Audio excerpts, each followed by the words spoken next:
ఆరం దినాల సంధి కాశ్మీర్కు లైన్లు కడుతుర్రు టూరిస్టులు. తులిపూల గార్డెన్ తెరిచిర్రు. మరి తీరొక్క రంగుల్లా 17 లక్షల పూలు రారి రారి అని పిలుస్తున్నాయి. మరి గా అందాలన్నీ చూసి ఫోటోలు వీడియోలు గుంజుకుంటానికి మన దేశం నుంచే కాదు బయటి దేశాల నుంచి సుతా టూరిస్టులు బగ్గబోతుర్రు. అయితే కాశ్మీర్ అంటే ఒక్క తులిప్ గార్డెనే కాదు, ఇంకా బొచ్చడి ప్రకృతి అందాలు చూడొచ్చు. అందులో గివైతే ఇంకా స్పెషల్.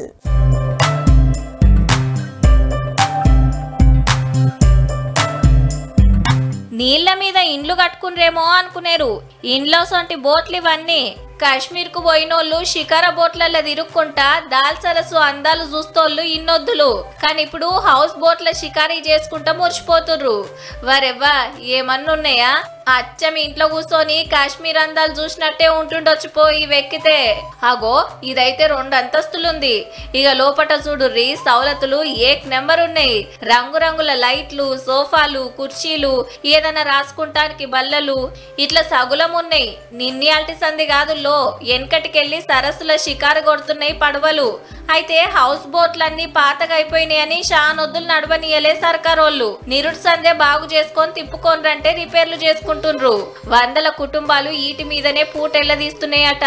ఇక టూరిస్టులు ఇల్లో సంటి పడవల తిరుక్కుంటా చిన్న మురిపెం కాదు, షికార బోట్ల కంటే జరత రేట్ ఎక్కువనే ఉంటది.